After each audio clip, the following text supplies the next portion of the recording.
ኢትዮጵያን ወደ ተሳቢተ ሀገር እናሻግራት ሁላችንም በመደመር መድረሻችን ጫፍ እስከ ጫፍ እንዲሰማ ለኩሰው ይቀጣጠል የድል ሻማ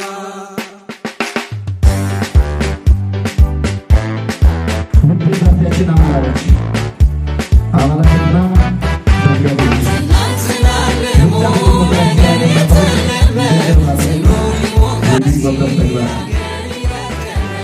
ለሀገራችን ለሀገርና ለዜጎች የሚኖረው ፋይዳ ከስልጣን ሽግግር ባለፈ የፖለቲካ ባህልን ማዘመን በራስን መረገጥ የጎላ ሚና አለው።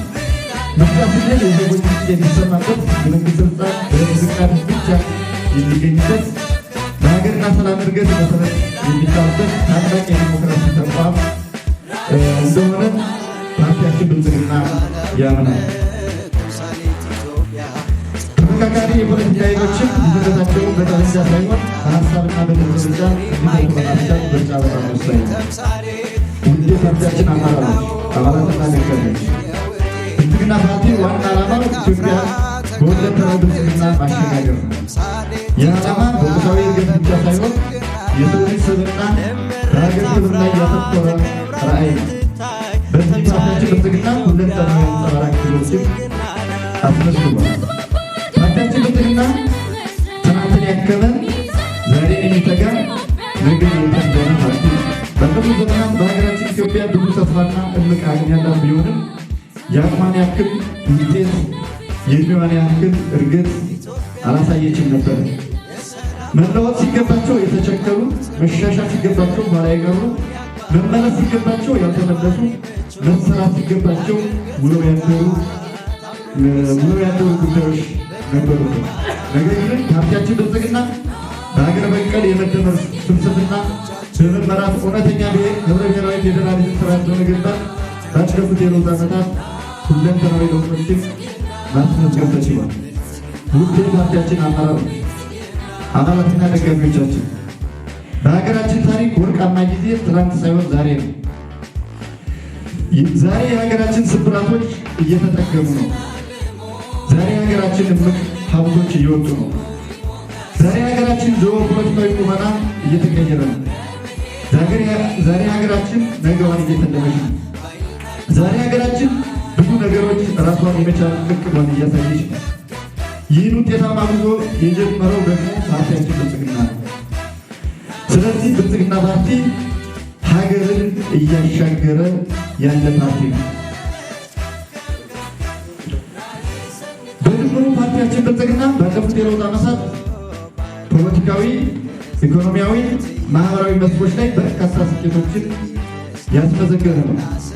ለአብነት ያህልም ገበታ ለሸገር፣ ገበታ ለሀገር፣ ገበታ ለትውልድ ፕሮጀክት፣ ኮሪደር ልማት፣ ታላቁ ህዳሴ ግድብ፣ ዲጂታል ኢትዮጵያ፣ የጤናና ትምህርት መሰረተ ልማት ማስፋፋት እንዲሁም ፓርቲያችን ብልጽግና ሰው ተኮር ተግባራት ማለትም የአረንጓዴ አሻራ መርሃ ግብር፣ የድሆች ቤት ግንባታ፣ የተማሪዎች ምገባ ወዘተ ስራዎችን በትጋት እየሰራ ያለ ፓርቲ ነው። እንደ ወረዳም ሆነ እንደ ከተማ ባለፉት የለውጥ ዓመታት የተመዘገቡ ስኬቶች ቀላልም አይደሉም።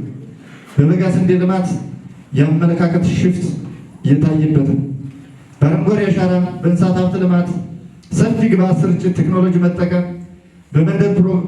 በመንገድ ፕሮጀክት፣ በንጹህ መጠጥ ውሃ አቅርቦት፣ በቅርስ ጥገና፣ ትምህርት ቤቶች በመገንባትና አዲስ በማሳደስ፣ ጤና ጣቢያ ግንባታና አዲስ በማሳደስ፣ መስኖ ግንባታ፣ ከተማ ላይ የውስጥ ለውስጥ መንገድ፣ የጌጠኛ መንገድ፣ የድልድይ ግንባታ፣ የውሃ ማፋሰሻ ካናል፣ መብራት ማስፋፋት፣ የቤት ማህበር መስራታ በሰፊው ስራዎች መስራት ተችሏል።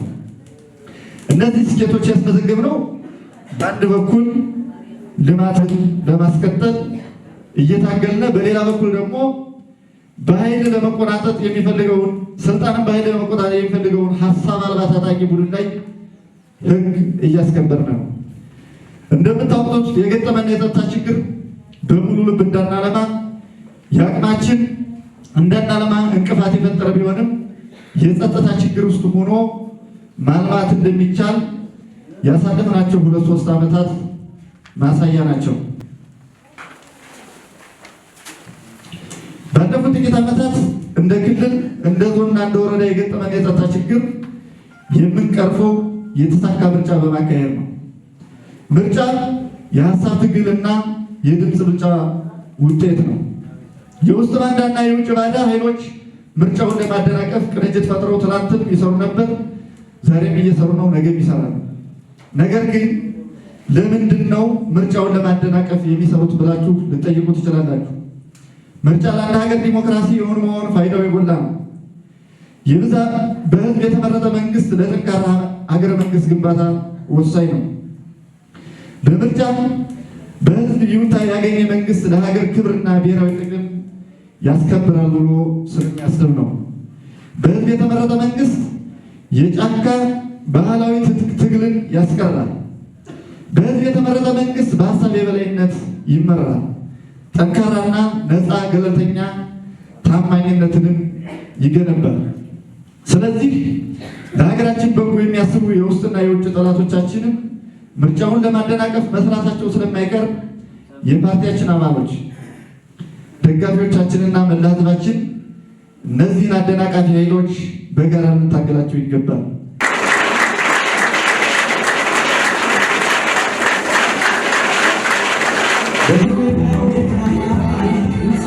ያለመ ለመፍጠር ከህዝብ የቀረበ መልካም አስተዳደር ከእጃችን ሊያሻግረን ወደ ምንዳ ቆርጦ መጥቷል ያላቀቀን ከገረዳ ፍትሃዊት ኢትዮጵያ እንድትጸና ምርጫችን ነው ዛሬም ነገም ብልጽግና ለኗሪ ምቹ ለአገር ገጽታ ታብሎ የሚሰራ በቀን በማታ ኢትዮጵያ ተምሳሌ ቅርብ ነውና ድምፃችን ይሁን ለብልጽግና ለኗሪ ምቹ ለአገር ገጽታ